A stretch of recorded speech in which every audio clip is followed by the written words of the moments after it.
La cooperativa ebrenca Sol d'Ebre, especialitzada en cítrics, i Actel Grup de Lleida, van certificar dilluns la seva fusió en la que representa una unió pionera al país pel que fa a la concentració d'entitats agrícoles de diferents territoris.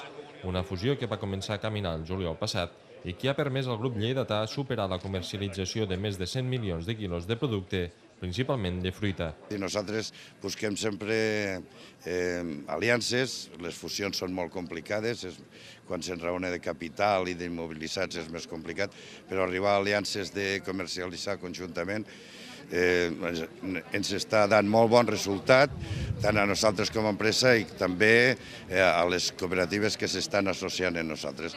Per a Sol d'Ebre també és un pas important en la desestacionalització del seu producte, incorporant a la seva cadena de producció altres fruits com el préssec, a més d'obrir portes a nous mercats internacionals. Ho ressaltava el conseller Pelegrí, que va presidir la signatura de l'acord.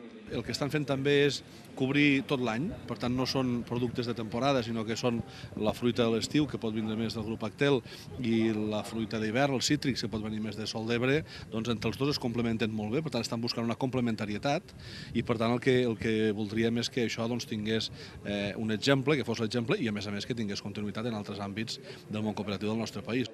La cooperativa ebrenca també veu en aquesta fusió una oportunitat per donar encara més llocs de treball. Jo no sé si som ja la tercera empresa més important en mà d'obra que donem de feina aquí, perquè nosaltres ja superem els 200 persones.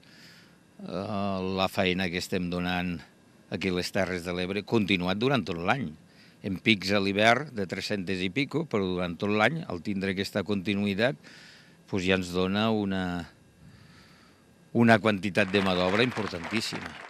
Actel Group és una cooperativa de segon grau que té 155 cooperatives associades amb 15.000 famílies d'agricultors que hi depenen directament.